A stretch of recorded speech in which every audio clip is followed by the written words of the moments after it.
Escuchar a quienes han pensado y administrado la ciudad también es parte de construir futuro, porque entender a Quito requiere muchas miradas.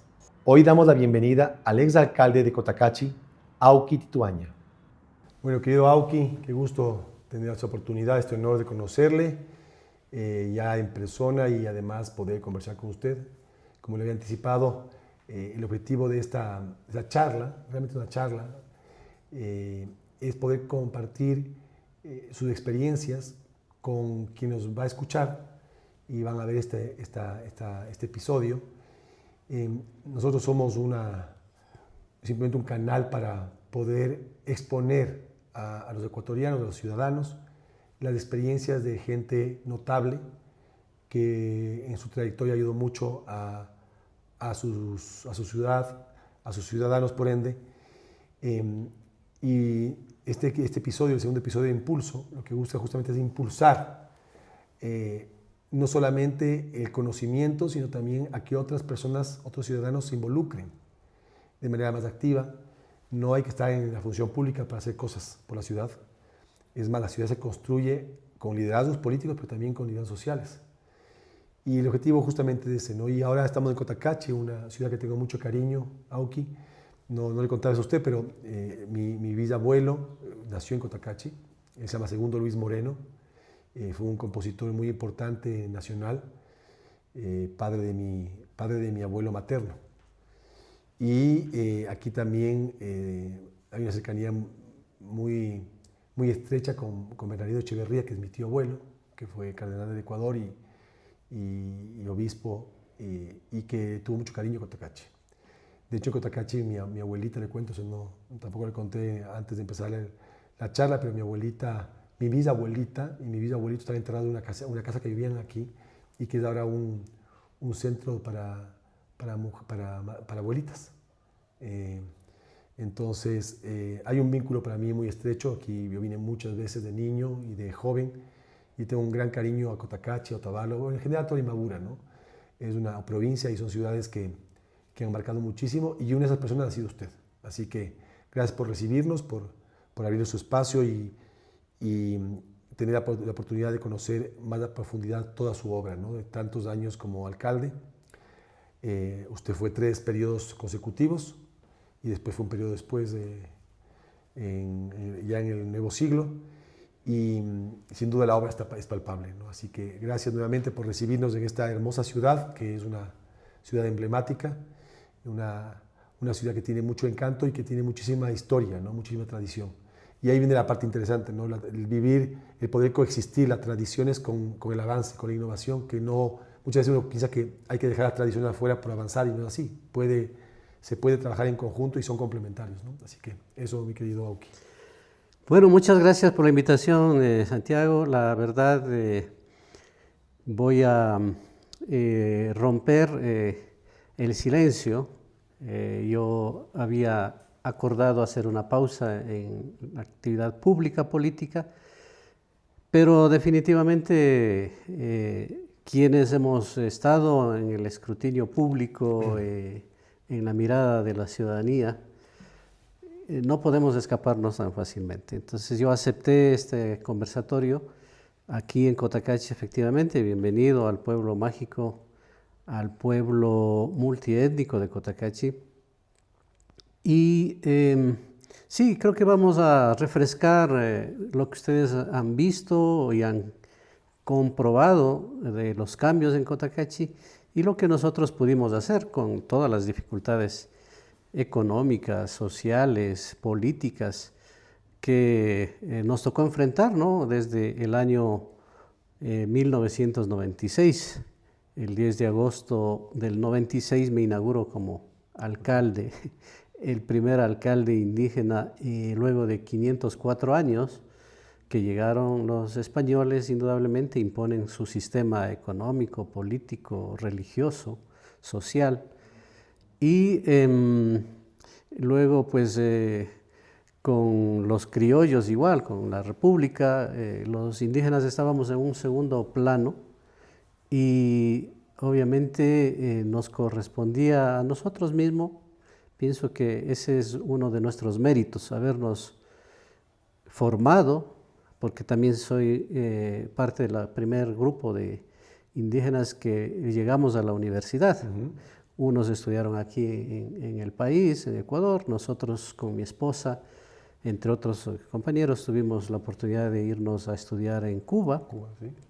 Entonces, sí, creo que haber logrado ese gran paso de llegar a la administración pública, luego de un debate, ¿no? Porque también habían compañeros del movimiento indígena, en la CONAIE específicamente, que no querían entrar al juego de la democracia representativa, no querían entrar al juego de las candidaturas y de las elecciones. El temor era de que podamos caer en las mismas trampas y en los mismos vicios de los partidos políticos tradicionales, y que la lucha pues se le llevaría desde fuera de las estructuras del Estado para lograr un cambio, ¿no? Pero habíamos otro grupo de compañeras y compañeros que decíamos, no, es posible hacer los cambios, demostrarlos con hechos, que se puede hacer un buen gobierno distinto a los que han hecho el conservadurismo, el liberalismo, los socialdemócratas, hasta ese entonces, ¿no? Desde el retorno a la democracia. Entonces, esas fueron las apuestas y claro, en el 10 de agosto del 96 paso a ser el primer alcalde con 31 años de edad. Posiblemente cuando hable de 3 constituciones, de 2 monedas, de 9 presidentes, voy a parecer como muy mayor, pero es esto, ¿no? Mi participación temprana en la política y obviamente la experiencia que hemos podido acumular y con resultados. Efectivamente, no estaríamos sentados aquí si yo hubiese sido un alcalde convencional, cómodo, de aceras y bordillos y de no crear un nuevo modelo de gobernabilidad, ¿no? Y gracias nuevamente por la oportunidad. Y gracias por la introducción, porque además, Dauki, primero el tema de los pueblos mágicos, el caso de Cotacachi es una simbiosis entre las capacidades comerciales del cuero, que tienen ustedes una industria muy importante, la naturaleza, hablamos un rato al inicio de la laguna de Cuicocha y lo que representa eso y el nombre y por qué es tan importante en la historia ecuatoriana. Los que hemos estudiado algo de historia sabemos la importancia que tuvo esa parte previa a la colonización, que también hubo guerras y también colonizaciones de los propios indígenas, ¿no? de esa lucha por territorios. Pero más allá de eso, Cotacachi es un símbolo de progreso, pero un progreso sostenible, ¿no? Y yo quisiera consultar a usted ahí, Aoki, esa sostenibilidad y ese equilibrio entre progreso, entre innovación, pero como decíamos, protegiendo las tradiciones, recuperando otras tradiciones que estaban empolvadas en un baúl, no digo perdidas porque si no, no se hubieran recuperado. Todo esto, ¿cómo lo logró usted en sus 3 periodos siendo tan joven, 31 años? Usted fue de ahí 3 periodos consecutivos, es decir, 12 años, estuvo hasta los 43, 44 años de alcalde, y esos 3 periodos no solamente son un número, es el resultado de la credibilidad, de la convicción del ciudadano de votarle a usted, porque hacía un buen trabajo. Y ese buen trabajo le permitió a usted tener algo que muchos políticos desean y anhelan, que es tiempo. Porque cuando tú quieres hacer las cosas y las haces bien, muchas veces el tiempo te falta. Y usted lo tuvo.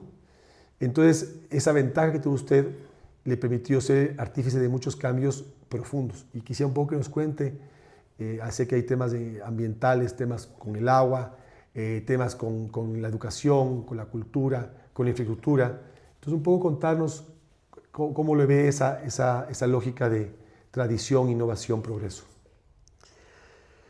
Bueno, nosotros habíamos planteado desde la CONAIE, porque soy el coautor y el coordinador principal de la elaboración del proyecto político de la CONAIE, y nosotros hicimos equipo con dirigentes de varios pueblos y nacionalidades, con técnicos profesionales, indígenas y mestizos, para poder trabajar en esta gran tarea, ¿no es cierto? Estábamos siempre como a la defensiva de la vida política, claro, utilizados por izquierda, derecha, por la iglesia, por los trabajadores, los sindicatos.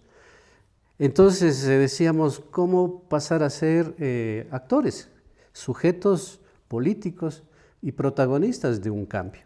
Que no nos den haciendo, hagámoslo. O construyamos tesis de pluralismo, ¿no? Porque esa es la propuesta central que tenemos en la CONAIE. Sí, con el tiempo, con los líderes jóvenes, con las influencias de las falsas izquierdas, indudablemente que hoy por hoy a la CONAIE le están calificando mal en la sociedad. Han tergiversado algunas líneas, algunas tesis, algunos principios, han confundido totalmente con un mediatismo, pero la tarea está ahí pendiente. Algo se ha aportado, pero yo pienso que el Ecuador necesita una minga de ideas, una minga de brazos y de manos y de corazones que realmente nos permitan tener una casa ordenada, una casa incluyente, una casa que nos cobija y nos dé oportunidades a todos. Porque vivimos con regionalismos, con etnicismos extremos. Claro. Eso realmente es lo que ha generado los problemas y qué es lo que hay que cambiar. Que en parte hicimos esa tarea en Cotacachi, ¿no? Sentarnos a dialogar, todos los actores, todos los sectores. Era difícil, había racismo. Cuando planteábamos una asamblea cantonal, por ejemplo, había oposición, ¿no?, de los concejales. Decían, no, la ley de régimen municipal no permite que eso se haga. La ley de régimen reconoce una asamblea ampliada con el representante de la iglesia, con el representante de los periodistas, con el representante del gobierno, nosotros, o sea, seguíamos siendo una docena de actores de los mismos de siempre, y la gente, el pueblo, las comunidades, los barrios, los jóvenes, las mujeres, los ecologistas no estaban sentados en esa mesa, ¿no es cierto? Entonces dijimos, no, ese diálogo pues, va a seguir siendo estéril, entonces convoquemos, hagamos una democracia participativa, ¿no es cierto? O sea, el kit de los resultados positivos de Cotacachi es haber construido y fortalecido un capital social, ¿no es cierto? Fomentemos la participación, que todos tengan voz y voto. E inclusive convocamos a los mismos partidos políticos de oposición para que también expongan sus propuestas, ¿no es cierto? Pero claro, al no entender la mirada mía, la visión de gobernabilidad, muchos se iban saliendo de las mesas de trabajo porque efectivamente no tienen ninguna propuesta. Claro. Siempre es el clientelismo, la oferta, la mentira y nada serio por transformar y construir. Así que pienso que apostarle y visibilizar que la democracia representativa es excluyente. Nos convocan cada 4 años a elegir a alguien que nos va a representar y punto. Dijimos que la democracia participativa, que no estaba en las leyes además, no estaba, ¿no? En la constitución anterior que entró con, claro, saliendo del triunvirato hacia la democracia, se tenía esa constitución, no animaba, digamos, estos espacios y estos procesos. Entonces, no obstante, claro, la Constitución decía que se prohíben reuniones subversivas, ¿no es cierto? Pero no hablaba de prohibir reuniones de diálogo, de planificación y de participación ciudadana. Entonces, yo construí a pulso esta figura de democracia participativa, ¿no es cierto? Convocando a líderes comunitarios, en fin, la primera reunión fue de 350, que era una novedad, claro, ¿no es cierto? Porque además todos venían en representación de sus colectivos, ¿no? Nosotros dijimos, envíennos sus delegados para que expongan sus propuestas y sus problemas, ¿no? O sea, no solo llorar sobre los problemas, sino cómo aporto con mis propuestas, ¿no es cierto? Y las posibles soluciones. Entonces, así fuimos dando los primeros pasos. Lo de la Asamblea de Unidad Cantonal es un ejercicio de democracia participativa real, porque, claro, luego con la Constitución del 2008 nos decían que hay democracia participativa y descentralización, y todo era un cuento, ¿no? Claro. Que ya, la silla vacía que ponían en los GATS, supuestamente. Nosotros la teníamos llena. Porque Exacto. siempre había el presidente de la sociedad civil, estaba en el Consejo Municipal, Claro. con voz y voto prácticamente, ¿no? Esto de la silla vacía es de vez en cuando. Claro. De vez en cuando hay algún problema, vienes y hay, según la regulación que han hecho, pues ciertos formulismos que deben cumplirse, y a lo mejor inclusive se le niega la participación y el voto real. Hay que crear una cultura de eso, ¿no? De la silla vacía, porque también son para tocar temas de trascendencia general. Claro. No es específica, no es para mi sindicato, correcto, para mi grupo. Para mi barrio, para mi parroquia. Exacto. Y de hecho hay una cosa que uno de los ejemplos, no solamente nacional, sino internacional, de lo que se hizo en Cotacachi con respecto a lo que se llama gobierno en red, lo que es un poco la gobernanza, que es incorporar a la sociedad civil, una participación activa verdadera, con propuestas, también con fiscalización, porque también eso es bueno, ¿no? Ahí viene un poco el gobierno abierto, pero lo local, como usted dice, el alcalde es lo más cercano al ciudadano. Y lo que usted planteaba es algo de sentido común. Es decir, ¿cómo logro yo que me puedan contar lo que pasa en sus espacios y ver de qué forma la alcaldía puede ayudarles a solucionar? Y muchas veces la solución venía, como usted decía, con ese concepto de minga que es tan bonito, que es una especie de cooperativismo. Mi abuelo materno fue uno de los precursores del cooperativismo en Ecuador, y me acuerdo que de chiquito hablaba mucho él del cooperativismo cuando íbamos a los cafés. Y el cooperativismo, que se apalanca el tema de mingas, ¿no? Es distinto, pero tiene esa esencia de cooperación, de ayuda de todos, porque todos somos iguales. Y el líder político debe ser el que empuje, el que venga atrás y diga, vamos todos a trabajar. Y Cotacachi fue eso. Y en base a eso le preguntaría yo, ¿qué tipo de obras? Hubo temas ambientales muy importantes que hicieron ustedes en Cotacachi, han sido pioneros en temas ambientales, pero ¿qué tipo de obras y de gestión usted puede recordar que hayan sido emblemáticos de la ciudad de Cotacachi y que hayan sido impulsados inicialmente por la sociedad civil y por estos actores que fueron parte de la asamblea participativa? Sí, efectivamente, al inicio mis 3 periodos consecutivos sumaban 13 años de gestión, porque recordemos que en el año 98 ya se hizo una primera constituyente. Entonces teníamos la nueva constitución del 98, en donde, imagínense, en apenas 2 años logramos incidir, claro, con una diputada en ese entonces o asambleísta constituyente como la doctora Nina Pacari, pues que exponía, ponía tesis, aportaba en el debate y logramos, por ejemplo, que se visibilice lo de la participación ciudadana. Logramos también que se visibilice el tema de la descentralización del Estado, en líneas generales al menos, los derechos colectivos, el tema de la interculturalidad. En 2 años logramos visibilizar estos temas.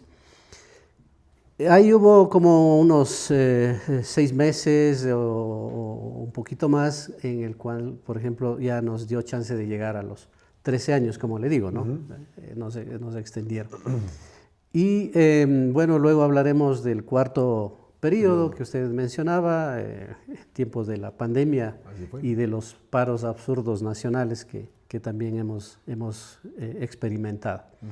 Bueno, en todo caso, en estos 3 periodos, como le digo, llego a una ciudad en donde, por ejemplo, el presupuesto se destinaba el 80% a la ciudad, que era pequeña.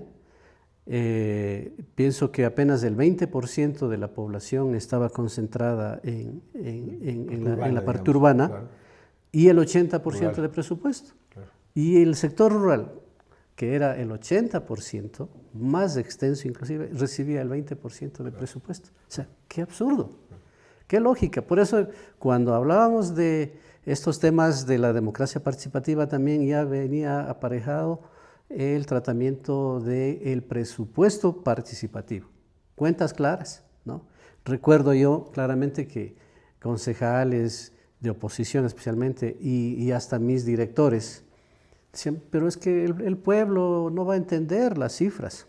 Digo, bueno, para eso estamos nosotros, tenemos que tratar de hacer esquemas, tener resúmenes que la gente entienda. No vamos a hablar de códigos ni de partidas exclusivas, sino de rubros generales. Entonces, con todo este ejercicio, no fue un cambio inmediato.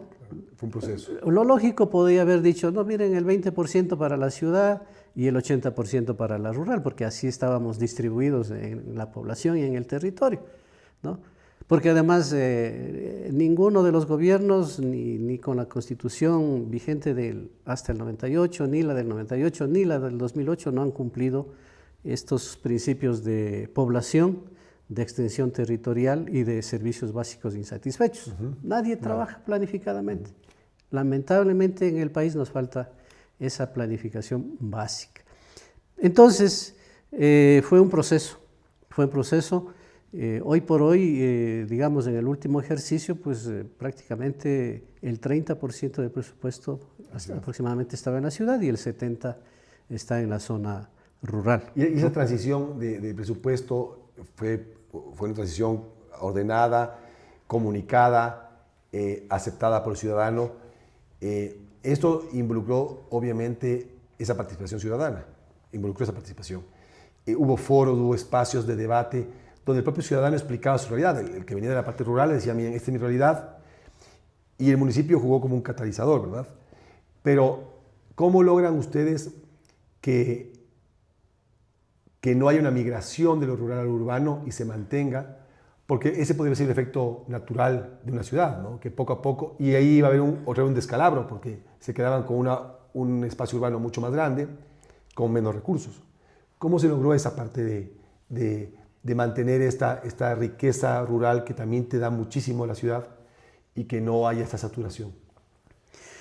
Bueno, sí fue un ejercicio, pero digo a pulso, porque somos pioneros también en el tema del presupuesto participativo en Cotacachi. Algo se hizo aquí en el país, en Cuenca, en Quito y en algún municipio, pero lideramos ese proceso. Las Naciones Unidas hizo una medición de algunos municipios argentinos, peruanos, brasileños, y el caso de Cotacachi, y algunos otros de Europa y de África, y nos pusieron como el primer municipio que pone a consideración de la gente, del pueblo, de los ciudadanos, el 100% del presupuesto para su de aprobación, ¿no es cierto? Imagínense, algunos me decían, por ejemplo, ni este municipio tan emblemático de Brasil, Curitiba. No, hay otro, bueno, ya me acordaré de su nombre, ponían apenas a consideración de la ciudadanía el 40%, ¿sí? El 60% lo decidía el alcalde, ¿no? Con su equipo. Nosotros logramos poner el 100% del presupuesto a consideración de la ciudadanía. Entonces, sí, ¿por qué lo hacíamos, no? Justamente un alcalde de Machala, de un partido que ya no existe, el Partido Rolocista Ecuatoriano, me decía, ¿estás loco? ¿Cómo vas a mostrar la plata a la gente? Pues, ¿no? Claro. Pero ¿por qué? Precisamente, ¿no? Le digo, esa transparencia necesita el país. Eso además compromete a la gente a cuidar la obra que venga. Claro. Además que compromete si hay que pagar algún impuesto, porque hay que decirle a la gente, mira, te vamos a dar bonito el adoquín, pero a cambio tienes que pagar tu contribución especial. Claro. Lo que nosotros como municipio, aquí en el caso Cotacachi, hicimos es, asumamos el 50 y el 50, porque la ley dice el 100% de la inversión de adoquinado se recuperará, ¿cierto? O sea, pagamos las familias, digamos, que nos hemos beneficiado, ¿Pero por qué? ¿Acaso la ciudad no gana también en mejoras, ¿no es cierto?, como tal, para atraer turismo, seguridad y demás? Entonces, por eso yo dije 50 y 50. Entonces, mire, los ciudadanos han encantado. Te estamos liberando de una responsabilidad de un 50 según las políticas anteriores, la nuestra construida además con los mismos actores, ¿no? Sí, se hicieron muchos ejercicios. O, por ejemplo, nos faltaba un presupuesto para la zona rural, para la electrificación. De acuerdo a esta distribución que digo, empezamos a hacer este ejercicio, por decir algo, tenían unos 200,000, pero faltaba unos 50 para cumplir la electrificación de varias comunidades, ¿no es cierto? Y los barrios urbanos dijeron, está bien, nos podemos esperar un poco nosotros alguna obra, esos 50,000 démosles a los compañeros y hagamos el plan de electrificación. Y sabe que eso es muy importante porque usted generó conciencia. En Quito y en las ciudades, las grandes urbes, en Ecuador y en Latinoamérica y en el mundo, pero sobre todo en ciudades donde hay mucha digamos, diferencia entre ciertos sectores, tanto en infraestructura como en servicios, etc. Es decir, no hay un equilibrio, no hay una justicia redistributiva, ¿no? Equilibrada.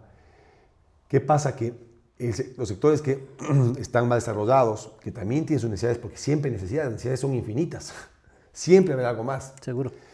El problema que hay es que no hay una conciencia de lo que pasa al lado tuyo, que es parte de tu ciudad, y que si tú conocieras, pasará lo que usted dice. No te preocupes, no es importante el soterramiento de cables de aquí, porque es más importante adoquinado acá.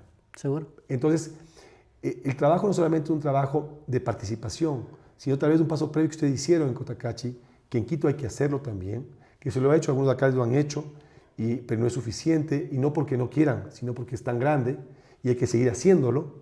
A eso voy yo, hay que continuar con esa política de conciencia, de realidad, es que podamos conocer sobre todos esos problemas tan graves que viven ciudadanos que viven en esa misma ciudad, y como desconocemos, no hay un sentimiento de humanidad. Porque a partir de eso vienen valores como la solidaridad, que sale a flor, que florece, porque a la larga el ciudadano, sea alguien de Cotacachi o sea alguien de Quito, en general los ecuatorianos, son gente solidaria, en su gran mayoría. Solo hay que saber comunicar y saber explicar. Y ahí también se complementa la parte de la transparencia, ¿no? Es decir, ¿cómo logramos que el gobierno sea íntegro? ¿Cómo hago que paguen los impuestos adecuadamente, a tiempo y que paguen lo que corresponde? ¿Cómo hago que se involucren en la participación ciudadana? Tengo que demostrar yo que soy un agente probo. Es decir, usted es un buen interlocutor. Y como usted decía, está donde está ahora, con la tranquilidad que tiene, porque cumplió el deber suyo como líder y como alcalde, pero siempre apalancado en principios sólidos, entre esos una administración totalmente honesta, transparente. Y lo que usted decía de ese gobierno abierto en temas de fiscalización, de presupuesto, es importantísimo, porque el que nada debe, nada teme. Y en base a eso yo preguntaría, claro, ya hablar de integridad, de transparencia, ahora es mucho más común, pero en los años 90 no era algo que se tenía muy presente, ¿no? ¿Cómo fue para usted romper esos paradigmas y esas argollas que había en la ciudad? Tanto en la parte gremial como en la parte de, digamos, sociedad civil, en el propio municipio, la propia eficiencia del municipio en tramitologías, en la burocracia. ¿Cómo logró usted ir haciendo esto para que demostrase transparencia al ciudadano y al colectivo en general? Claro, todo este ejercicio lo hago bajo 3 principios del buen gobierno de los pueblos ancestrales, ¿no? El Amaquilla, Amayuya, Amashua. No ser perezoso, no ser mentiroso y no ser ladrón. Entonces, todo esto nosotros lo tenemos concebido muy claramente en el sentido de ya el ejercicio de gobernabilidad, ¿no es cierto? Amaquilla, no ser perezoso. Obviamente no podemos ser burócratas de 8 horas. Claro. Entonces, esto de romper esta lectura que la ciudadanía tiene de los burócratas, ¿no es cierto? ¿Y qué tenemos? Cuando yo salgo a otros municipios y están saliendo antes de 5 minutos de su horario de trabajo o entrando atrasados, sí me molesta, ¿no? Porque claro, digo, oigan, devenguen, ¿no? Devenguen y ojalá sentados en las 8 horas de ejercicio lo hagan con eficiencia y con transparencia. Bueno, Amaquilla entonces nosotros era 24/7, que ahora los jóvenes entienden eso, ¿no es cierto? 7 días de la semana, 24 horas, feriados. Es más, en los feriados trabajaba más yo, ¿no? Porque tenía que estar pendiente de que esté bien la basura, de que los servicios de agua, de todo estén bien, en fin, los mercados funcionen y demás. No había vacaciones, Claro, obviamente. claro. Y el otro principio, ¿no? El no mentir. Entonces, tan básico para poder priorizar obras, para poder hacer compromisos, para hacer una adecuada planificación. Entonces, lo que se acordaba, se ejecutaba. Entonces, ahí no podíamos chance de mentir y decir, hoy se me ha olvidado, se me pasó por alto, ¿no? Porque los acuerdos eran sagrados con la gente, los periodos, las etapas. Inclusive, claro, sabemos que en invierno en nuestra zona subtropical hay más problemas con el agua. No me voy a poner a hacer huecos para excavar o colocar tubería de agua. O sea, hay que esperarnos, hacemos en el verano, ¿no es cierto? Claro. O sea, cosas tan sencillas pero que eran eficientes, obviamente, ¿no? Bueno, y el de decir la verdad, pues un principio muy básico y muy de impacto. Y el amashua, no robar, imagínense. Entonces, si estamos hablando de los recursos que hay, más nunca se va a desviar. Nosotros habíamos hecho inclusive un ejercicio de rendición de cuentas, ¿sí? Es el único alcalde que en el país en esas épocas, a mí me veían tal vez como loco, Raro. claro, un raro, ¿no? A rendir cuentas, ¿no es cierto? Hoy hay procesos, cuando le burocratizan todos estos procesos de presupuesto participativo, de rendición de cuentas, también ya cae en un formulismo, Claro, ¿no? Que no conviene. Pero hacerlo de corazón, de convicción y con la gente, con un ejercicio democrático, a nosotros nos dio mucha credibilidad. Entonces hacíamos una rendición de cuentas, partiendo inclusive, decíamos nosotros, esta es mi cuenta de ahorros, en donde estoy percibiendo mi salario, y si quieren formarse una comisión, vayan al banco y yo autorizo a que lo revisen, ¿no es cierto?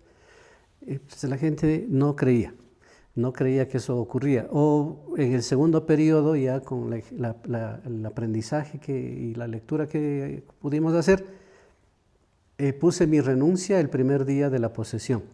Renuncio a mi cargo si incumplo a mis principios básicos del Amaquilla, Mayuya, Mashua, si generamos escándalos, no representamos a la ciudad y al cantón como corresponde, pongo a disposición mi cargo. Y lo tenían los jóvenes, ¿no? Y los niños y jóvenes tenían la carta de renuncia que lo podían ejecutar, ¿no es cierto? Entonces, estos principios de gobernabilidad ayudaron mucho, ¿no es cierto? Como un político está hablando de transparencia, ¿no? Y de lucha contra la corrupción, decía, ¿no? Pues aquí estamos. O sea, ¿por qué no? Además debería ser así. Claro, ¿no? lo básico, lo lógico. Lo lógico, que nosotros seamos el ejemplo.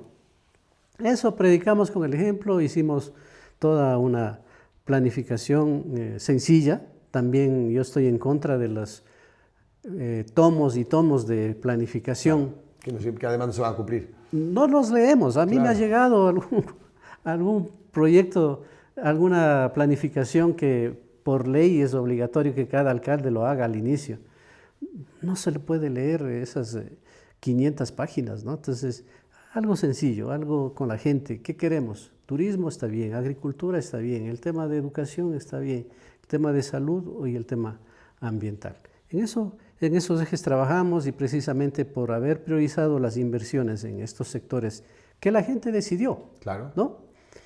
Eso es lo que de alguna manera equilibró que no hayan estos flujos de migración a Cotacachi, no. O sea, obviamente vivimos en una provincia y en un país en donde no funciona de igual manera, y más bien hemos tenido procesos, digamos, inversos, ¿no? O sea, que vienen por demanda de espacios de trabajo o de espacios de servicio a nuestro cantón. Así que, por ejemplo, la electrificación no era responsabilidad del alcalde y no es hasta ahora. La electrificación es de la prefectura, ¿no?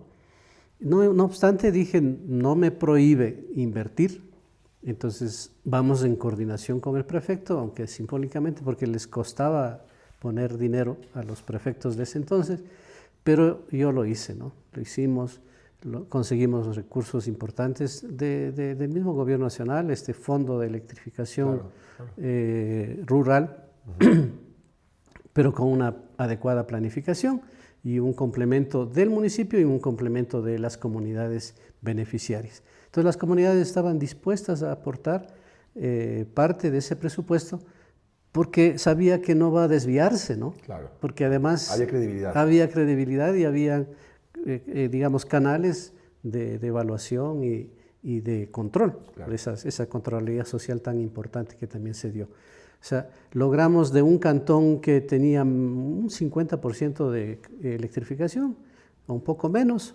logramos a un 98% de electrificación. Rural y urbano. Rural y urbano, rural y urbano. O sea, inclusive se acompañó luego pues de planes de alumbrado público, que también está de mano. Me llegó una carta, por ejemplo, hacíamos eso en los campamentos vacacionales con niños.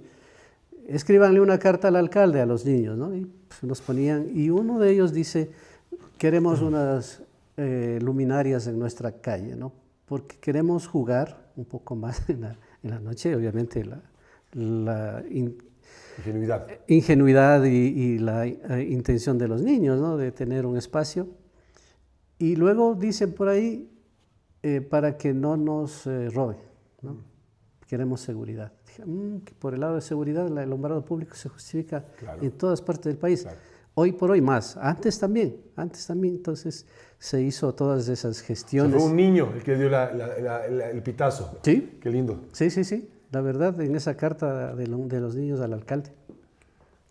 Y bueno, se hizo este programa de electrificación, luego también un programa de agua potable y agua mejorada para el consumo humano a nivel rural.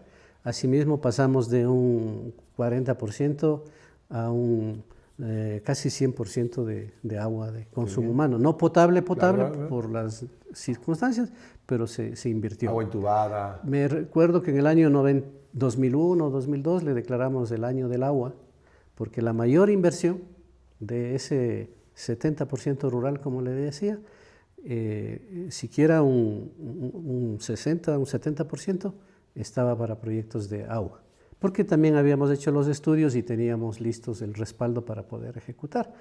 Así que sí, se hicieron los servicios básicos fundamentales, que es una de las tareas como municipio. Que muchas veces uno lo deja por fuera porque son invisibles, ¿no? El hacer un alcantarillado, el poner tubería de agua potable, sí, el que recibe lo ve, pero de ahí la obra no es una obra visible. Y sin embargo una obra necesaria e indispensable. No solamente porque es un derecho humano, sino porque si quieres ver desarrollo, tienes que primerito invertir en el ser humano, y el ser humano necesita cosas básicas, ¿no? Salud, alimentación, estudios que le permita crecer. Pero usted, por ejemplo, usted habló de 4 ejes, al menos 4 ejes. Turismo, agricultura. Estos 2 ejes para mí son importantísimos en Cotacachi entenderlos porque son fuente de desarrollo y de riqueza.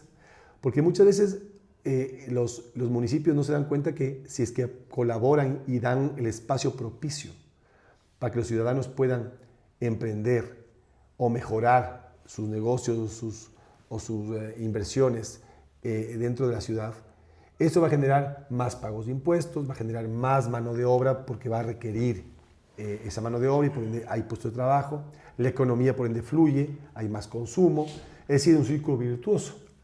Pero muchas veces eso no lo ve el líder cuando está en el espacio público, ¿no? Pero Cotocachi sí es digamos, un ejemplo de cómo se apoya a los diferentes sectores productivos y cómo los sectores productivos, justamente porque ven a una administración municipal honesta, transparente, eficiente, entonces por ende creen en ellos, dicen, voy también yo a poner mi grano de arena. ¿Cómo podría usted comentarnos este proceso de cambio de mentalidad del empresario, del agricultor, el empresario en el turismo, como le decía, el agricultor, para que se vuelva un agente dinamizador de la economía, generador de empleo, etc. ¿Cómo logró el municipio en esos 12 años suyos, en esos primeros 12 años? Bueno, estos espacios de participación que eran permanentes, porque obviamente había una asamblea anual, pero formábamos en base a los ejes los comités intersectoriales. Entonces el de turismo, el de agricultura, el de educación, salud, ambiente, ¿cierto? 5 ejes. 5 comisiones o comités intersectoriales que se reunían permanentemente. Entonces estábamos inclusive ejecutando presupuesto municipal sin transferencia directa a los comités por todo este cumplimiento que hay que hacer de la normativa, de la Contraloría y todo lo demás. No les involucrábamos, pero sí tenían opinión, claro, ¿no? Sabían cuánto hay y cómo lo iban ejecutando de alguna manera, en coordinación con nuestros directores. Entonces esos comités intersectoriales trabajaban de forma permanente. Entonces, pero a la vez, como le decía yo, el representante de un X territorio que venía a este comité intersectorial tenía que reunirse con antelación con el resto de compañeros y actores de ese gremio. Entonces, eso daba legitimidad, claro, había información, obviamente sin tantas redes sociales como hoy, había un grado de retroalimentación, de implicación en todo este proceso que se iba tomando las decisiones. Ahora, en materia de turismo, empezamos a organizar desde el año 97, 98, las ferias internacionales del cuero y la producción. Entonces, ese también pues, eran vitrinas porque invertíamos en promoción en los medios nacionales, claro. Ecuavisa, Teleamazonas, Radio La Bruja. Y también impreso. Y en impreso, claro, el comercio y lo local. Entonces, sí logramos despertar toda esta mirada del sector productivo, local, provincial y nacional. Entonces, estas ferias de 3 días, que lo hacíamos recuerdo en el feriado de Semana Santa, en principio, pues eran toda una vitrina, entonces todo el mundo se esforzaba por mostrar lo mejor. Y si usted conversa con los artesanos, dicen, eran para nosotros una gran oportunidad, porque muchos de ellos habían enganchado contratos de trabajo de bolsos, de correas, de carteras, con grandes cadenas, claro, a nivel nacional, grandes marcas. Entonces, imagínense. Inclusive también afuera también, ¿no? También en Italia. Llevaban a Italia, España y Estados Unidos, siempre ha habido esa plaza. De Centroamérica también tuvieron algunas experiencias importantes, Costa Rica, Guatemala, y obviamente fue una oportunidad. Y lo mismo los hoteles. Yo recuerdo que en el año 96, creo que apenas había una cooperativa de taxis. Y la hostería Mesón de las Flores. Claro, claro. Usted que ha sido cercano por sus raíces cotacacheñas a Cotacachi puede confirmar que lo que estoy diciendo es verdad. Entonces, luego pues ya empezaron a construir hosterías, hoteles, estaban nuevas cooperativas de taxis, de camionetas. Ha habido un crecimiento bastante dinámico, creo que ha sido gradual, obviamente, ¿no? De acuerdo. Y lo mismo que la parte inmobiliaria, ¿no? Claro. A partir del año 2000 que obtenemos este premio internacional Dubái. Así fue. Los Emiratos Árabes, las Naciones Unidas y el Centro Mundial Hábitat reconocieron a Cotacachi como la primera experiencia a nivel mundial de descentralización, de democratización municipal, ¿no? Entonces, luego vino en el año 2000 el Premio UNESCO Ciudades por la Paz, ¿sí? Pegado al 2003, 2004, la Organización Internacional de Democracia Participativa de España, de Europa, también nos dio un premio, aparte de un premio iberoamericano que se obtuvo por ciudades digitales. Entonces, todos estos reconocimientos ya fueron visibilizados. Se empezó con un pequeño plan de de vivienda para jubilados. De extranjeros. De extranjeros, claro. Obviamente. Y hoy por hoy Cotacachi, pues luego de Cuenca, en el Ecuador, somos la ciudad que más extranjeros recibimos, desplazándole a Baños, desplazándole a esta ciudad de Vilcabamba, en Loja. Entonces, sí, el trabajo que se realizó, se cimentaron las bases para que efectivamente tenga esta oportunidad de inversión y también de reinversión desde lo local, ¿no? Claro, claro, porque además crees en tu ciudad porque estás viendo los resultados y ves que efectivamente hay un turismo interno y un turismo externo. Quito tiene un potencial enorme, más allá de la capital, tiene un centro histórico hermosísimo, tiene una topografía muy interesante, tiene diferentes espacios en los valles y en la ciudad que son ya o que tienen potencial de ser. Pero sin duda un eslabón que está ahí pendiente es cómo apostarle a ciertos sectores productivos que sean los que sean el motor, porque usted como alcalde y el Consejo Metropolitano, perdón, el Consejo Municipal, en el caso de Cotacachi, el Metropolitano en Quito, trabajan como catalizadores, pero no son los artífices de. Los artífices de esto son la empresa de cuero que invierte, que se esmera por innovar con nuevos diseños y que atrae al turista interno y al externo porque tiene un buen producto. Pero evidentemente esta complementariedad, que es una especie, le diría yo a usted, Auqui, de los inicios de esta lógica de alianza público-privada. No como es ahora concebida, pero sí esta dinámica de complementariedad entre el sector privado y el sector público, porque no son antagónicos, ni dependen de la ideología que esté de por medio. Cuando las dos partes que hacen bien las cosas son buenos aliados. Hay empresarios buenos y empresarios malos, no por ser empresarios malos, igual que políticos, porque yo siempre digo, no es la política ni el político el corrupto o el malo, es el ser humano. La empresa es una entelequia. El ser humano es el que es el empresario y tiene gente trabajando ahí con máquinas, lo que tú quieras, dependiendo del sector. Pero yo creo que hay muchísimas posibilidades de hacer crecer una ciudad cuando tú no entiendes la importancia de involucrar decisivamente al sector privado. Y no solamente a la gran industria, sino a esos microempresarios, a esos microemprendedores. Y Cotacachi fue uno de esos. Y yo le hago una pregunta, ¿qué tan importante fue la recuperación y la repotenciación del centro histórico, del centro de Cotacachi para este efecto? Porque los que hemos venido a Cotacachi varias veces hemos visto que es el epicentro turístico, más allá que hay atracciones turísticas, naturales, etcétera, pero termina siempre concentrándose en algún momento del día, uno termina en el centro, ¿no? ¿Cuál fue su misión? Porque usted fue parte de esa recuperación, ¿no?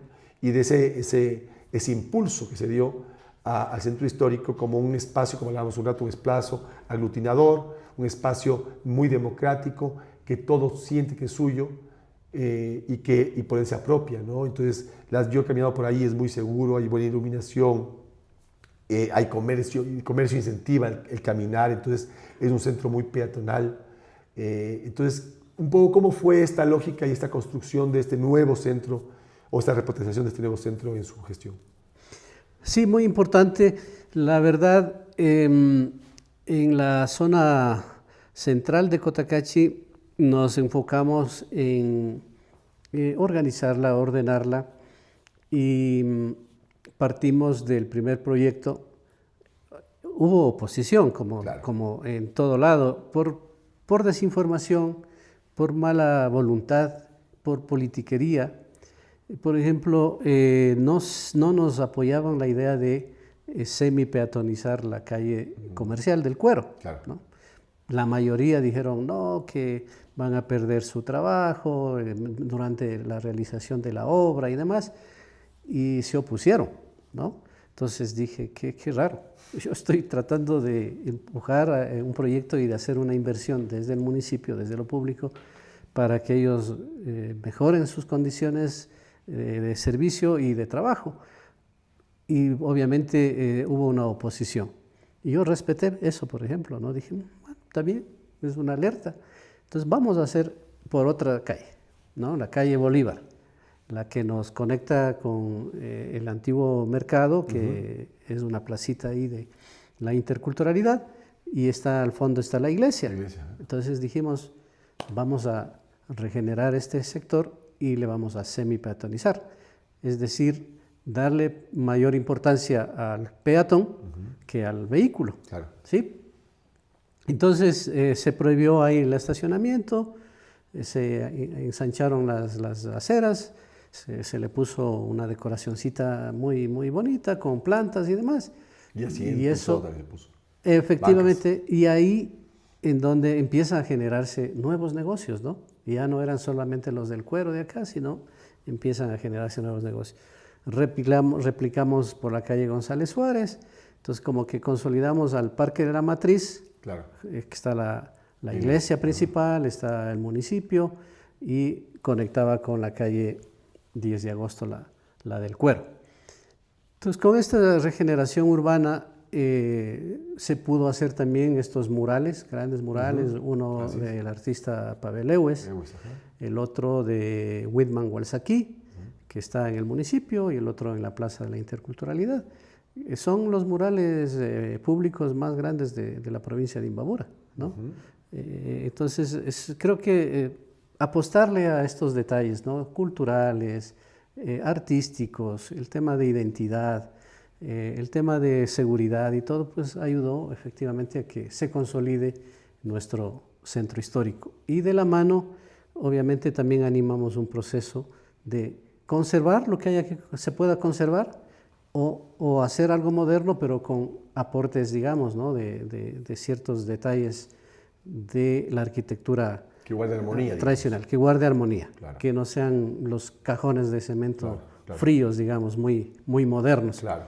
Sino que se acoplen al entorno. Entonces, yo he discrepado inclusive con este Instituto de Patrimonio, que van a nuestras ciudades y hacen un inventario a discreción, digamos, que ponen cualquier casita de adobe, le ponen patrimonio, ¿no? Claro, y no he puesto pago. Y no es verdad. Entonces habrá que hacer alguna reforma, porque sí ha generado problemas. Porque además está bien que uno cuide patrimonio. El caso de Quito, al ser nosotros Patrimonio Cultural de la Humanidad, la primera ciudad declarada así, después fue Varsovia, creo que fue, por la UNESCO, sin duda es más riguroso, ¿no? Y evidentemente hay un contenido colonial muy importante. Pero comparto con usted que hay edificaciones que o están muy integradas, que no hay cómo salvarlas, o que puede haber proyectos importantes. Fíjese, en Quito, si uno hiciera peatonal al centro histórico, pero claro, nunca tú puedes, ya como gestor público, como alcalde, como líder de la ciudad, y con todo tu equipo, no puedes tú, como administración, pedir que el ciudadano se incomode sin dar una solución. No digo que la incomodidad no deba darse cuando va a haber una solución que viene después, pero tienes que dar la solución. Entonces, en el centro histórico de Quito, por ejemplo, que es muy grande, usted lo conoce también muy bien, Auki, sí. Debería ser muy peatonal, mucho más de lo que es ahora. Los comercios se verían beneficiados, habría menos polución, menos riesgo, la gente se apropiaría mucho más del centro histórico y de su entorno, por ende sería disuasivo por el tema de seguridad. Pero además, si tú le dices al ciudadano, sé peatón, pero te voy a dar la facilidad de poder parquear, entonces ¿qué pasa? Tienes que poner grandes parqueaderos en las periferias del centro histórico, que va a tener que utilizar las casas inventariadas seguramente. Y no una, sino varias. Tal vez una media manzana en cada una de las esquinas. Entonces yo creo que, como usted dice, no debe haber una rigidez en ese sentido, aunque debe cuidarse el patrimonio, porque eso debe permanecer en el tiempo, eso es lo que nos mantiene esa identidad mientras seguimos construyendo y evolucionando. Pero sin duda, Cotacachi sí es una muestra de esa versatilidad y de esa flexibilidad para hacer cosas, ¿no? Porque uno sí ve que hay una cierta armonía con construcciones nuevas y construcciones antiguas, y ves una ciudad en un centro histórico muy equilibrado, bonito a la vista, y que te invita a recorrerlo. Porque el turismo muchas veces no se le entiende, y es más una lógica de cómo yo vivo la ciudad, es una experiencia. Si tú me pones de un carro de un lado a otro, no es una experiencia. Ese coche, ese carro, taxi o ese Uber o ese vehículo alquilado es un vehículo que yo tengo aquí en cualquier ciudad del mundo. La experiencia es caminarla, ¿no? Vivirla, contactarte con la gente. Y Cotacachi en eso ha sido una pionera y además sigue hasta ahora, ¿no? Que es bueno. Y ahí le quería hacer la pregunta, ¿cómo ve usted sus obras en el tiempo? Ve que ha habido un cuidado, que ha habido una... yo sé que siempre hay altos y bajos, depende del líder que venga de turno, pero usted en el tiempo, estamos ahora en 2025, salvo este periodo suyo corto de 4 años, digamos que su periodo, que su momento más importante fue los 3 primeros periodos. No hubo pandemia, tuvo 12 años, bueno, 13 años. ¿Usted ve que hay una continuidad de política pública, que hay un reconocimiento al trabajo del anterior y que sobre eso sigamos mejorando y trabajando? ¿O ve que ha habido más bien lo contrario? Bueno, yo salgo en el 2009 de la alcaldía y me sucedieron 2 alcaldes de 5 años cada uno, ¿no? Justamente por la aprobación de la Constitución del 2008 para un poquito lograr intermedios entre la elección presidencial y la de alcaldes, se extendieron 5 años, 5 años. En esos 10 años sí vi un desmejoramiento de la ciudad, una desatención, lo típico. El alcalde que entra no mantiene las obras del otro. Yo no sé por qué, porque se trata de la ciudad. No de ¿sí? uno. Mejórenla inclusive, ¿no? Claro. Pero no la dejen deteriorar.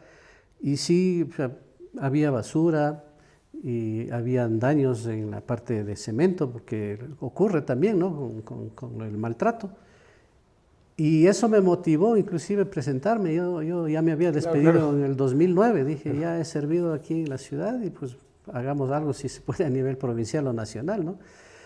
Pero ese deterioro me motivó a que me presente. Entonces, nuevamente en los 4 años del 2009 al 2023 hicimos las mejoras, mantenimiento de los murales, a poner basureros para que la gente tenga donde botar, aunque intentamos concienciar desde las escuelas, obviamente, claro, al ahorro, ¿no? Claro. Al cuidado de la basura, reciclaje. Y al reciclaje, pero también al ahorro del agua, claro, ¿no?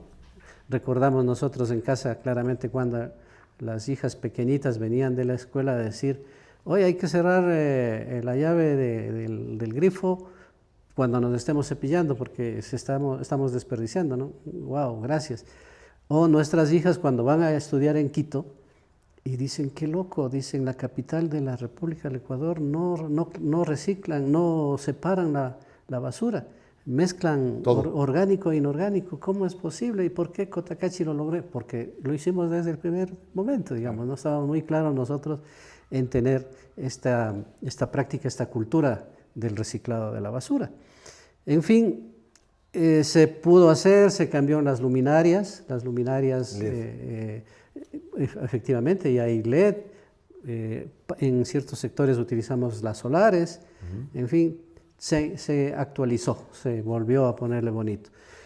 El llamado sería básico, ¿no? A todos en todo el país, va a ocurrir estos cambios, pero claro, nos salen con consignas, van a fundar la nueva ciudad, el nuevo Ecuador, el nuevo cantón, y dejan de hacer las tareas que posiblemente ya están encaminadas por estar en inventos, en improvisaciones, ¿no? Y que además no todo, lo increíble es que, como usted dijo, ¿no? Es clave eso, ¿no? El político no debe entender que el político está para servir, no para servirse, y por ende aquí no se trata de trascender en el tiempo el político, sino que el ciudadano se sienta mejor y tenga mejores servicios y tenga mejores obras. A la larga, usted y todos quienes han ocupado cargos públicos son un ciudadano más después. Es más, somos más tiempo ciudadanos que funcionarios públicos, algo que se vuelve un dictador. Así es. O que sea un monarca. Entonces, dicho eso, sin duda, el tener esta capacidad de, digamos, de básica conciencia ciudadana, de que tu antecesor es alguien que quiso hacer cosas buenas, que habrá fallado en muchas, nadie lo dice, somos seres humanos, y habrá gente más preparada y menos preparada que otra, pero que seguro habrá cosas que hizo bien.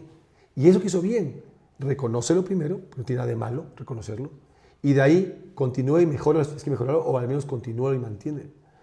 En Quito, yo le puedo decir que los últimos 12, 14 años, lamentablemente ha habido obras importantes y yo sé que esos alcaldes han querido hacer cosas para la ciudad, que han querido su ciudad, pero no ha habido una continuidad en su gran mayoría de obras de los antecesores. Y eso creo que es un error porque a la larga el reconocer a otros no te hace menos, ¿no? Más bien te engrandece, porque te vuelve una persona humilde, ¿no? Te muestra la humildad que tienes de decir, hay gente que pudo hacer cosas bien y que le reconozco y además lo mantengo. Y por eso le preguntaba qué había pasado con Cotacachi, porque yo de lo que he visto en Cotacachi, en el tiempo que he venido, porque venimos 1 o 2 veces al año, es una ciudad que siempre pasas por aquí y tiene buena gastronomía, tiene hermosos paisajes, la gente es muy amable, es una linda ciudad y por ende uno tiende a regresar. Sí he visto esos altos y bajos. O sea, sientes que hay momentos en que hay una continuidad y que uno no sabe ni quién es el alcalde en ese momento, necesariamente, pero ves, y otras veces que de repente, es verdad que la pandemia fue un momento muy, muy difícil para el mundo entero y que muchos ciudadanos desaparecieron, murieron y que muchos países y ciudades se vieron afectadas y que muchas empresas se vieron afectadas. Entonces no hay como comparar eso con una crisis tan grande, ¿no? Pero preguntaba esto porque también eso debe ser parte de la conciencia, ¿no, Auki? Y ahí viene tal vez un poco para ir cerrando, sé que vamos a ir un rato a visitar un par de cosas con usted de lo que ha hecho, pero usted ve a Cotacachi como una ciudad de aquí a 20 años, 15, 20 años, ¿cómo le ve usted a esta ciudad? ¿Dónde le ve puesta? ¿Dónde se la imagina? ¿O dónde le sueña que puede estar? Bueno, mi aspiración sería que mantengamos a este entorno urbano con políticas públicas realmente incluyentes, tolerantes y además frente a la comunidad nacional e internacional con esta perspectiva de prosperidad, con raíces de identidad, pero con prosperidad. Pienso que la gestión de una administración tiene que estar enfocada en poder tomar la posta de quienes han pasado por esta administración o por la gestión del municipio y poder mejorar. Por ejemplo, en Cotacachi está pendiente un nuevo programa de alcantarillado. Yo pienso que eso deben ejecutarlo, porque nosotros nos encargamos de hacer el estudio, de conseguir el financiamiento con la KfW de Alemania, $1.200.000 aproximadamente del nuevo sistema de agua potable. O sea, Cotacachi en el 2009, casi estuvimos en la recta final de entregar la obra de la nueva red de agua potable de la ciudad, sectorizada, con cosas modernas, prácticas, ¿no? Porque antes, cuando había una rotura en un punto, nos tocaba cerrar toda la ciudad. Claro. Entonces, nosotros ya hicimos la planificación con la sectorización y también la conducción desde la fuente de agua hasta los tanques de almacenamiento, pues ya con más seguridades. Así que crédito no reembolsable. Reembolsable. Reembolsable. Y es un proyecto que va a durar 30 años, ¿no es cierto? Estamos hablando de 2009, 2010, diga usted, estamos en 2020, 2030, 2040. Hay que pensar en modernizarlo. Claro. No es que colapsa, obviamente, ¿no? Aguantaría el crecimiento de la población hasta el 40 con toda la tranquilidad. Y el servicio es muy bueno, la calidad del agua es muy buena. Por ejemplo, ese es un aporte que efectivamente no se lo habla, no se lo reconoce, pero mi preocupación, tanto en la ciudad como en la parroquia vecina de Quiroga, fue dar servicios de agua potable de calidad a la gente, a las familias. Y volviendo al tema del alcantarillado, entiendo que está por los 5 millones aproximadamente, pero es una obra muy necesaria. ¿Y por qué quiero inclusive eso, que haberlo hecho realidad, que alguien lo haga? Porque estamos contaminando como en 11 puntos el río Pichaví, que atraviesa la ciudad, y hacemos descargas del río Pichaví.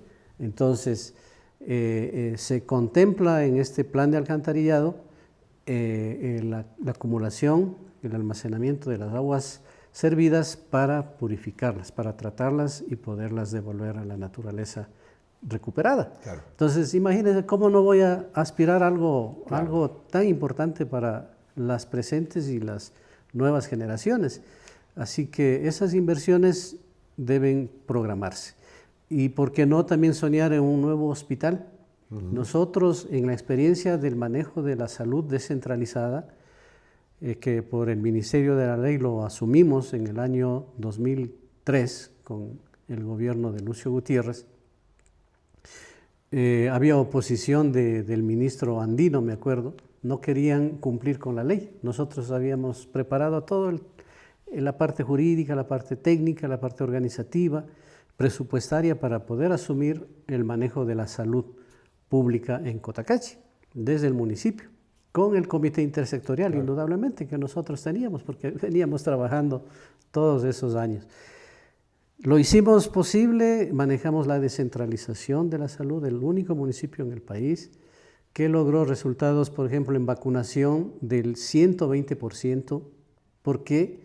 Porque el 20% eran los vecinos, comunidades vecinas que venían a nuestros servicios públicos a vacunar a sus niños, ¿no? Por ejemplo. Tuvimos 0 mortalidad materna e infantil en el servicio público cuando nosotros manejamos, porque creamos una red de comunicación, ¿no es cierto?, en la que estaba inmerso policía, bomberos, juntas parroquiales, los funcionarios municipales, los comuneros. Entonces todos teníamos una radio para comunicarnos y alertar de partos anticipados o de enfermos y demás. Hicimos una bonita experiencia en materia de salud, como le digo, con 0 mortalidad materna e infantil.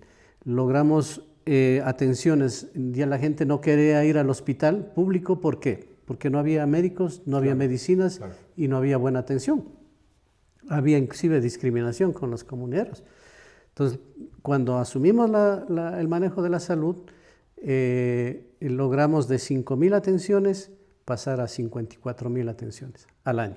Entonces, imagínense, había una credibilidad y una aceptación de la gente de sus servicios públicos. Reconozco igual la colaboración de Cuba con 10 especialistas que nos enviaron un hermanamiento con el municipio de Viñales y el municipio de Cotacachi, avalado obviamente por el presidente Fidel Castro, el ministro de Salud, que nos permitió tener estos médicos especialistas aquí en Cotacachi. Entonces hacíamos cirugías que costaban en el sector público $2,000, $3,000, lo hacíamos por $100, $120, $80, que era lo básico. ¿Pero eso costaba o ustedes también subsidiaban o sea, el costo era ser real? Era costo real, costo real, excepto la mano de obra, digamos, claro, la mano de obra, que además le habíamos modernizado, le habíamos puesto el quirófano bien, con equipos nuevos. ¿Y cómo está ahora el sistema, ese mismo sistema? Está deteriorado. ¿Y no es competencia del municipio ya ahora? Ya no, porque Correa con su constitución del 2008 socialistoide centralizó todo. Entonces, pero fuimos ejemplo en este tema de la descentralización de la salud. Ahí modernizamos equipos. Imagínense que para hacer un análisis de sangre lo hacían como en baño María todavía. Entonces nosotros obviamente compramos equipos adecuados. Bueno, ahí mi esposa, que es médico, y su equipo también con otras compañeras médicas, y teníamos un equipo de trabajo muy entregado a la causa social. Además, complementamos la salud occidental con la salud ancestral. Había una red de parteras, aproximadamente de 30 parteras, que se les capacitó, que se les acreditó, y que ellas eran las que daban la referencia al médico, que al inicio no querían, o sea, ¿cómo va una partera a ordenar? Si no lo hacía, el médico corría la responsabilidad de, si pasaba a algún lado, de asumir los cargos. Entonces había un reconocimiento de esta salud tradicional, la salud preventiva, claro, que es mucho mejor que la curativa. Claro. Menos costosa. Menos costosa. Mucho menos costosa y además de menos impacto social. Y el libro de las parteras que usted dice era muy común en el siglo pasado, a inicio del siglo pasado, y eran personas muy respetadas, ¿no? Muy respetadas y que eran parte esencial del sistema de salud, ¿no? Sobre todo, como usted dice, en esta parte, sobre todo de alumbramiento, de maternidad. Y sí. Por eso yo digo que en salud, luego que en el 2008 nos arrebataron nuevamente los socialistoides con la Constitución, esta centralista, los indicadores de salud no están bien en Cotacachi, ¿no? Inclusive a punto de que con plena bonanza económica y demás por el precio alto del petróleo, tenemos una parroquia donde hay desnutrición infantil, ¿no? O sea, sí, hay que trabajar. Por eso digo, mi aspiración sería tener también una inversión en un hospital, que sí lo puede hacer un alcalde, porque además se puede firmar un convenio de concurrencia con el gobierno nacional o el ministerio y decir, oye, tú no inviertes, déjame invertir a mí. Entonces, así quiero ver la Cotacachi, con servicios básicos funcionando, con seguridad y obviamente con este espíritu de solidaridad y de organización. No, qué lindo usar este enfoque tan humanista, querido Auqui, porque a la larga lo que usted desea, en breves palabras, más allá del ejemplo de la salud o de la afianzamiento del servicio básico de agua potable o alcantarillado, etcétera, es pensar siempre en clave ciudadana. Es decir, cómo ayudar a los ciudadanos permanentemente, cómo ayudar a todos los que viven en Cotacachi a que tengan un espacio, no ni siquiera yo usaría la palabra digno, porque a mí esa palabra no me gusta mucho, porque eso de digno es como que lo mínimo, no, de calidad, con todo lo que se necesita. Que si tú mañana quieres algo mejor, pues tienes todo el derecho y págalo. Pero que todos tengamos la oportunidad, porque ahí viene el concepto de oportunidades, ¿no? Y con eso quiero otra vez concluir esta parte, esta charla, querido Auqui. Usted es un referente, usted es una persona que, más allá de lo que ha hecho, y que yo estoy seguro que usted y muchos otros alcaldes, tuve la oportunidad de conversar con, no sé mucho, hace un mes y medio atrás, con Paco Moncayo, el alcalde de Quito, y Bella Mística, y con otros exalcaldes y alcaldes de otras ciudades, tanto del país como fuera del país. Y me he topado con grata sorpresa, en la mayoría de los casos, a gente realmente comprometida con el servicio público.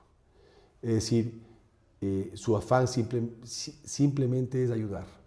A veces incomprendidos, a veces se cometen errores y se juzga implacablemente, y no es justo porque no hay la misma vara para medir cuando haces cosas inclusive imperceptibles como el agua potable que usted dice, el agua que recibe Cotacachi, que es subterránea y no se la ve. Pero más allá de eso, digo, el líder político tiende a desgastarse, es una máxima en política. No así el líder social.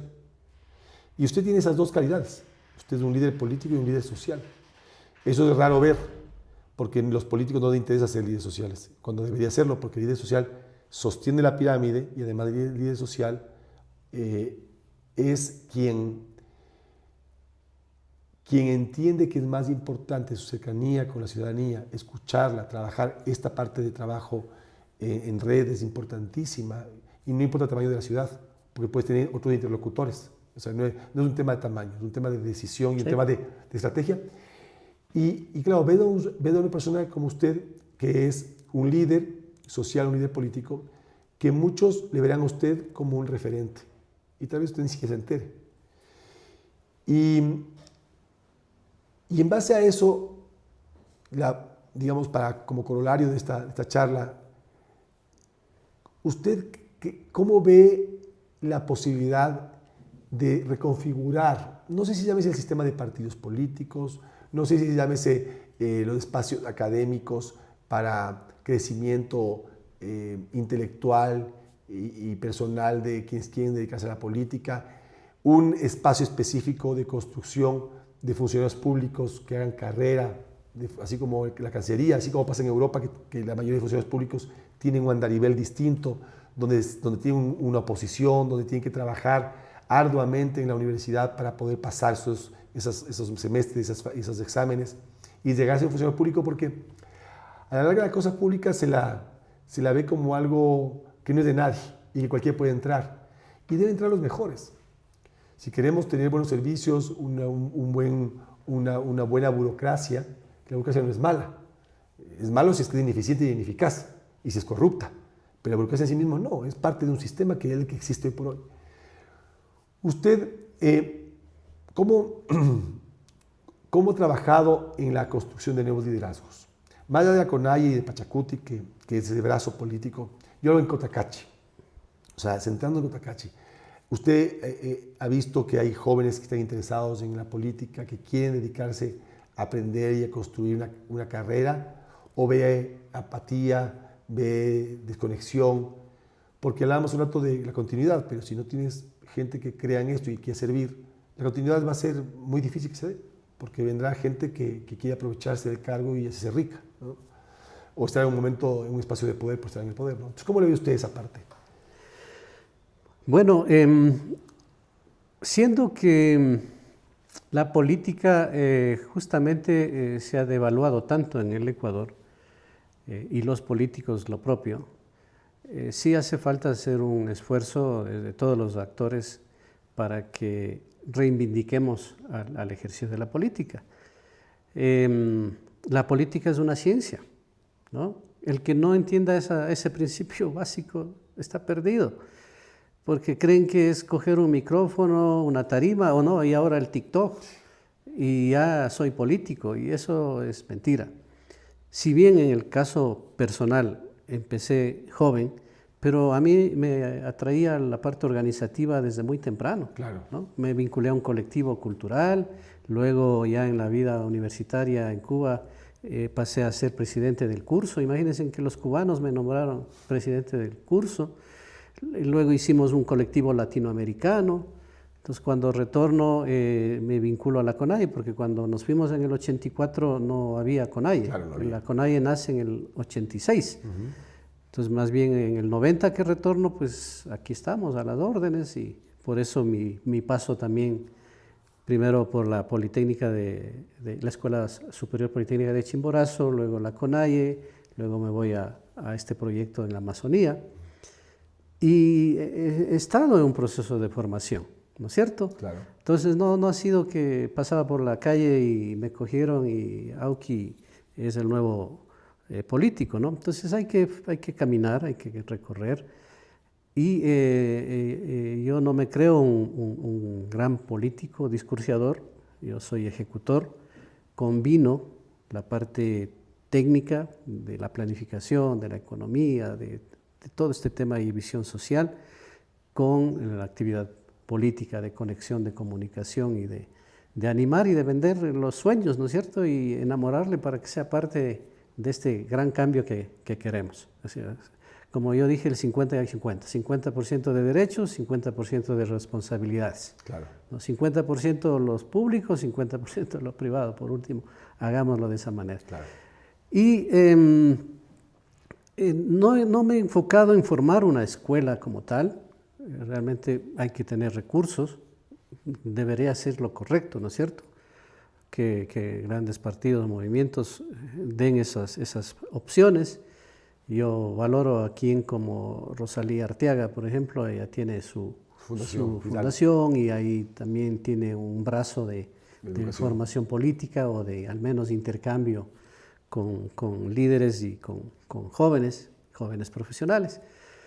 Entonces, debería prepararse, insisto, la política es una ciencia, tienen que tomarlo de esa manera, una ciencia obviamente como la medicina o como la arquitectura. Uh-huh. Si un arquitecto no se forma, improvisa y quiere hacer un edificio sin los cálculos respectivos, se le va a caer el edificio. Sí.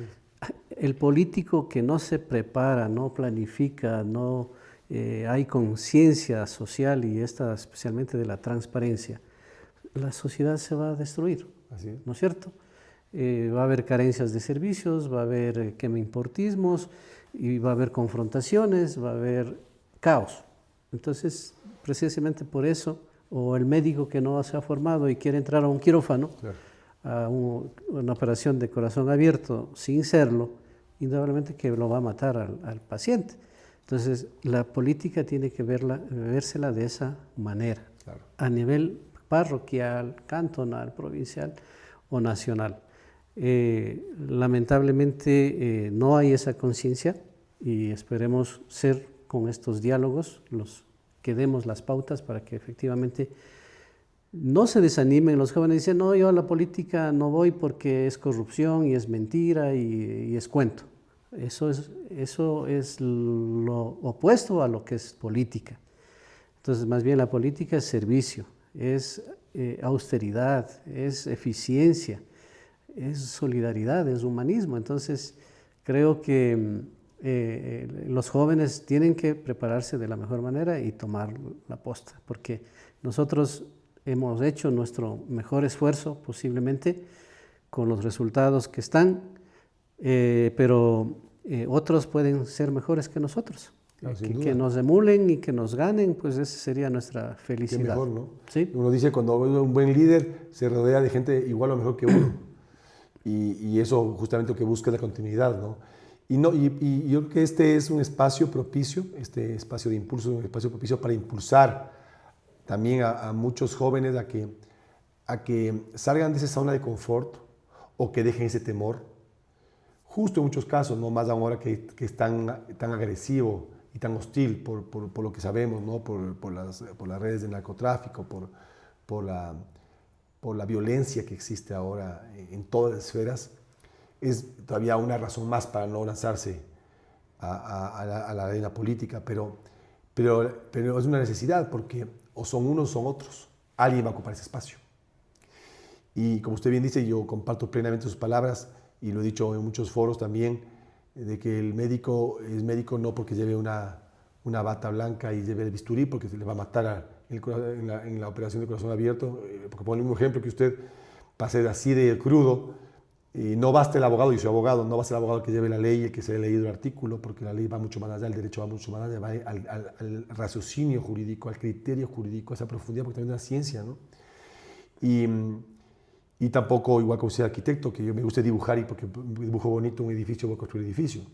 Hay cálculo, hay conocimientos de suelo, etc.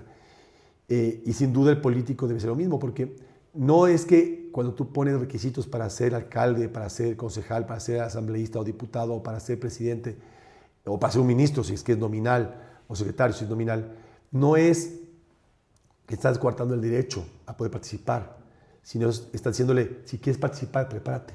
Todos pueden participar, pero cumple la condición. Todos pueden ser abogados, pero cumple la condición. Todos pueden ser arquitectos, pero cumple la condición. Más aún cuando juegas con la cosa pública, con el dinero de todos, con la esperanza de todos, es mucho más importante. Y claro, gente como usted y estos espacios donde pueda usted contar, y ha sido un trabajo que si todo el mundo hiciera esto, habrían muchos más espacios como esos. Ya que los partidos que deben ser los llamados a generar esa militancia, esa formación, y que ojalá lo lleguen a hacer, reconfigurar el sistema de partidos, porque el partido político tampoco es malo. Eso cuando vino en su momento el presidente Correa y dijo, los partidos son los malos, voy a llamarle movimiento. Pues, está bien, si quieres llamarle movimiento, pero es lo mismo. Es un partido, es un espacio donde va la gente a discutir de ideas, que así debe ser, y de querer legítimamente poder servir, y que haya una competencia, pero leal, justa, equilibrada. Entonces yo creo que es importante que conozcan a personajes como usted y que vean que se puede hacer las cosas y que uno puede caminar tranquilamente por la ciudad, en este caso por esta hermosa ciudad de Cotacachi, y seguramente no solamente que puede caminar tranquilamente, sino que hay mucha gente que le agradece, le reconoce, le abraza, aunque yo sé que usted no busca eso, porque su satisfacción es haber servido, así nadie le reconozca. Es más, así no le reconozcan y le achaquen, y seguro que en su fuero interno dirá misión cumplida, aunque siempre queda algo en el tintero. Entonces, yo creo que líderes como usted tienen un rol importante que a veces no está tan claro, pero tiene un rol importante porque son personas aspiracionales. Y que su historia contada, para otros puede decir, mira, sí hay esa gente en la que yo puedo creer y puedo hacer. Entonces, tal vez invitarle a eso. Claro que sí. Yo quería destacar, no quisiera cerrar esta conversación sin complementar todo esto que he relatado y que lo creo y lo siento de verdad, con algo que impulsamos en la última administración, que es el tema del desarrollo agrícola. Me planteaba, ¿de quién es la responsabilidad de la agricultura? Del gobierno nacional, del Ministerio de Agricultura. Las prefecturas tienen competencias para la agricultura, pero vamos a ver los resultados en el cantón tan extenso como el mío, que llego hasta Quinindé, ¿no? Son 1.809 kilómetros de cantón. O sea, el territorio. Hago 5 horas para llegar al límite en el suroccidente, ¿no? En Las Golondrinas, porque me toca ir a Quito, a Pedro Vicente Maldonado, a Puerto Quito, en fin. Entonces, me tomé la tarea de, desde el municipio, impulsar el desarrollo productivo, económico productivo, la agricultura. Entonces, un rubro tan importante que lo posicionamos a nivel nacional fue el tema del aguacatejas. Hemos logrado animar a los agricultores, a los campesinos a producir aguacatejas en 1 hectárea, en 2 hectáreas, pero de forma tecnificada. Este aguacate fue a través de las gestiones que hizo la Federación de Fruticultores del norte del país. El presidente fundador está aquí en Cotacachi. Él tiene sus 20 hectáreas produciendo una finca muy importante con esta tecnología. Y logramos que el gobierno nacional de Lazo lo declare como producto de exportación, claro, junto a las flores, junto a los camarones y a los plátanos, que la pitahaya, el aguacatejas y el cannabis sean productos de exportación. Entonces, logramos ese objetivo como Cotacachi. Imagínense, un municipio que no tenía nada que ver en el tema agrícola, logra este objetivo. Ecuador puede llegar a producir 60.000 hectáreas de aguacatejas, si planificáramos, ¿no? Nosotros nos enfocamos tal vez con diálogos con este gobierno que se logre 5.000 hectáreas. ¿Con el actual? Con el actual gobierno, Noboa, entre Carchi, Imbabura y el norte de Pichincha. Entonces, si pudiéramos producir 5.000 hectáreas, imagínense la cantidad de toneladas de aguacate que pudiésemos importar. Mano de obra, jóvenes especialmente, que puedan formarse y prepararse. La exportación sería Europa, Estados Unidos y China, que hay una gran demanda. Entonces, para nosotros eso es el futuro. Claro. Y además puede industrializar, porque además, fíjese el aguacate, que además en Ibarra puede el producto en bruto, obviamente, que es la materia prima, pero hay muchos productos en base a aguacate. Sí. Y que pueden ser exportados, porque además del valor agregado aquí, también, como usted dice, ¿no? Esta parte de innovación, haber logrado que Cotacachi vea que es un buen suelo para un producto como este, y diga, impulsemos. Pero si además de esto le metes de industria tecnificada, y mañana mandas a Europa, Estados Unidos, al Asia, envías el producto con valor agregado, puedes elevar justamente y pasar no solamente a ser un tema agrícola, sino a ser un tema industrial que te permite ya no depender de que te suban el salario básico unificado una vez al año, sino que la propia industria te invita a pagar mucho más porque estás gente muy capacitada, y entonces de ahí dinamizas otro sector que es importante, que es la educación. Porque si tú encuentras focos de desarrollo nuevos que te genere empleo, que te genere inversión, tanto interna como externa, a la larga lo que termina haciendo también es que la gente, los ecuatorianos, los jóvenes que tienen que emigrar a otro sitio porque no tienen trabajo aquí, se queden y vayan a estos espacios donde la política pública de educación puede enfocarse en aquellos sectores con becas que tú quieres desarrollar. Y como usted dice, tiene un tema de planificación, pero una cosa que también en Cotacachi hubo en su gestión y que lo ha palpado el ciudadano, pero también los que hemos revisado lo que usted ha hecho, es su planificación. Y esa planificación pasa no solamente de la planificación del PUX como en Quito, del uso del suelo, que está muy bien, y hablar de altura, y que es parte de la lógica. También vienen estas planificaciones no tan obvias, que no son tan urbanísticas, sino que son más un valor agregado que puedo darle, que se pueda apalancar en una política local, pero que tiene una visión nacional, como usted plantea. Entonces, sin duda, hablábamos un rato del Cotacachi del futuro, quién sabe que sea el gran productor y el pionero del aguacate y además con industria y con valor agregado, ¿no? Ya lo es, al visibilizarlo, que es una opción, un sector de la agricultura que puede posicionarse como una alternativa al desarrollo nacional, pues ya lo hemos logrado. Hemos demostrado que una familia campesina puede vivir con 1 hectárea de aguacate, y obviamente aquí viene la relación que hay que construir con el gobierno nacional. Necesitamos un crédito. Claro. Un crédito de $10.500 aproximadamente, que nos dé los 2 años de gracia para que empiece a pagarse con la primera producción, que a los 2 años, 2 años y medio ya se logra. Entonces, todo planificado, y luego pues de la mano de la industrialización. Y tenemos un proyecto de agroindustrialización con la leche, con la carne, con la yuca, que se puede hacer con la cantidad de frutas que tenemos para producir frutos secos y derivados y cosas.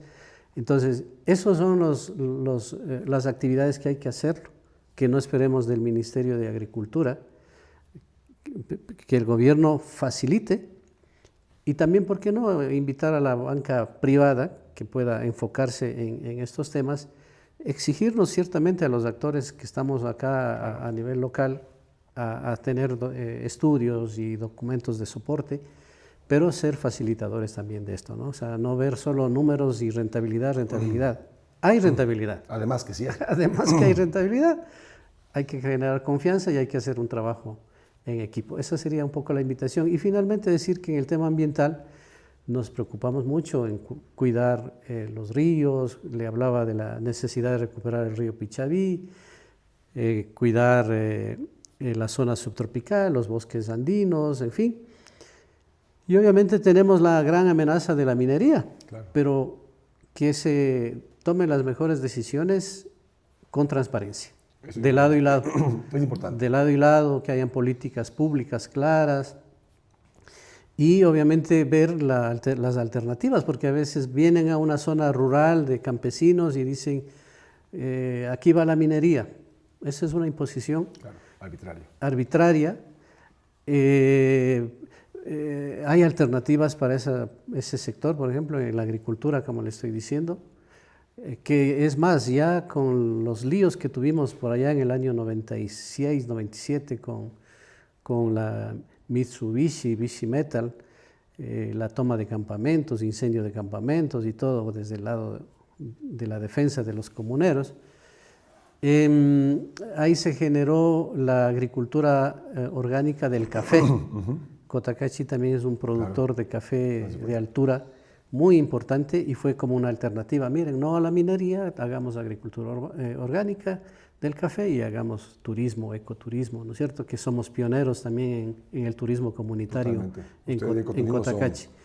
Lo desarrollamos desde el año 96 y con esta lógica, ¿no? De decir, hay cosas alternativas, hay soluciones diferentes, no solo meter las garras a la tierra, llevarse los minerales y ya, hagamos cosas, aprovechemos el agua, podemos embotellar el agua y venderla. El barril del petróleo está oscilando entre 50 y $60. A lo mejor el barril de agua podemos venderlo en 80 o $100, ¿no es cierto? Claro. Si cuidamos los bosques. Entonces hay alternativas que hay que considerarlas y obviamente esta agroindustrialización que puede ser también una gran... Y como usted dice, no, es un tema de, si es que no estoy de acuerdo con algo, proponga algo. Lo que no puede pasar es que diga, no estoy de acuerdo y no propongo nada, porque a la larga, yo ya digo como ecuatoriano aquí, y no tanto como hablando de Quito, de Cotacachi, no ya como ecuatoriano de manera general. Si sabemos que hay riqueza en el subsuelo y todo el mundo sabe eso, alguien lo va a explotar, o por las buenas o por las malas, o legalmente o ilegalmente. Entonces, a que exploten ilegalmente, que exploten legalmente. Sí. O sea, no hay donde perderse. Seguro. Ahora, si es que puedo dar algo alternativo, como usted dice, ¿no? Oigan, esto nosotros, aquí en Cotacachi, desde los líderes políticos, los líderes gremiales, los líderes sociales, deciden generar una conciencia y decir, muy bien, no se va a topar eso aquí. Y vamos a desarrollar sectores agrícolas, sectores ganaderos, con el cuidado hidroeléctricos, o sea, maravilloso, porque está dando una alternativa al país. Lo que no podemos es decir, no hay alternativa porque lamentablemente hoy por hoy el facilismo y la capacidad de buscar recursos rápidos hace que seamos a veces inconscientes. Yo sí comparto con usted eso. Y digo, en Quito, por ejemplo, el tema de la minería, más de la minería para constructiva, ¿no? De la no metálica, es un tema que hay que discutirlo porque se necesita eso para poder seguir generando el crecimiento urbano en infraestructura, pues, no hay otra opción. Entonces es una dicotomía y por eso hay que, como usted bien decía, hay que viajar y traer las mejores prácticas, traer los mejores estándares de calidad ambiental para que el impacto sea el menor. A la larga, el ser humano tiene que aprender a coexistir y convivir con su entorno, ¿no? Pero no deja de también ser cierto que hay una necesidad de crecimiento. En todo caso, querido Auki, agradecerle nuevamente por este espacio que me ha brindado, que nos ha brindado a todos los que va a escucharle a usted. Usted es digamos, el actor importante de esta charla porque queríamos conocer de primera mano toda su labor. Agradecerle como ecuatoriano por lo que ha hecho por Cotacachi, porque Cotacachi nos pertenece también a todos. No necesariamente tienes que nacer y vivir aquí para sentir que es tuya esta ciudad como todas las ciudades del país. Y nos alegramos de que haya un crecimiento, haya una demostración clara y evidente de que se hacen las cosas de manera planificada, con convicción, abriendo el espacio a la sociedad civil para que participe, escuchándola, respetándola, informándola. Y también cuando hay esta transparencia en el manejo de los recursos públicos, y se pueden hacer muchas cosas importantes. Y ese es el llamamiento porque a la larga las ciudades y los municipios son la base de un Estado robusto. Porque espera que todo lo haga el gobierno central no solamente por el concepto de centralismo, sino porque el alcalde y los concejales son los más cercanos al ciudadano y son los que pueden entender. Y ahí viene este trabajo mancomunado, este trabajo complementario entre el gobierno central y los municipios. No pueden estar, digamos, desconectados, debe haber una conexión y debe existir una delegación, porque el líder tiene que aprender a delegar. Y viene al municipio a demostrar que esa delegación sirve para hacer cosas importantes y que a la larga todos ganan.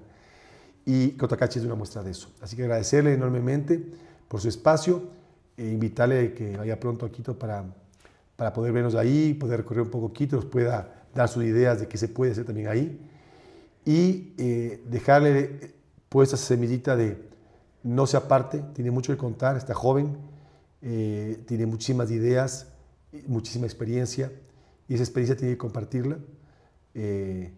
Será un gran legado suyo, aparte de dejado, el compartir su experiencia y su conocimiento a muchos jóvenes que pueden, sobre todo en Cotacachi, que pueden ser el relevo generacional y puede darle la posibilidad de, así como al lado de grandes obras, de una obra que es de una intangible y que es del ser humano, lograr que muchos jóvenes sean prospectos de futuros alcaldes o concejales o prefectos y que puedan ayudar a mantener esa ciudad y esta provincia como debe mantenerse. Es que muchas gracias, querido Auki.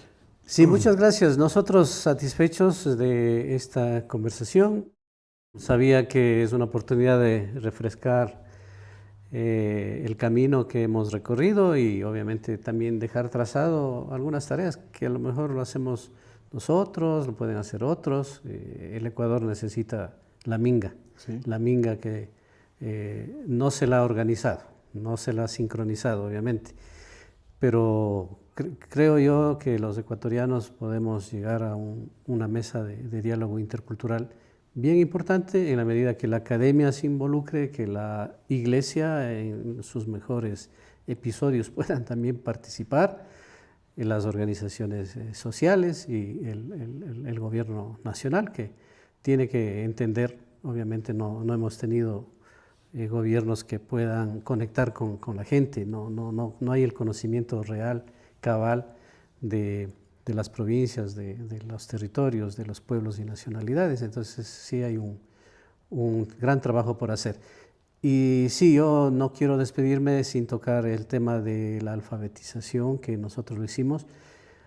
En el Ecuador, obviamente, había y hay analfabetismo todavía, que hay que seguirle trabajando, pero nosotros cuando tomamos ese reto,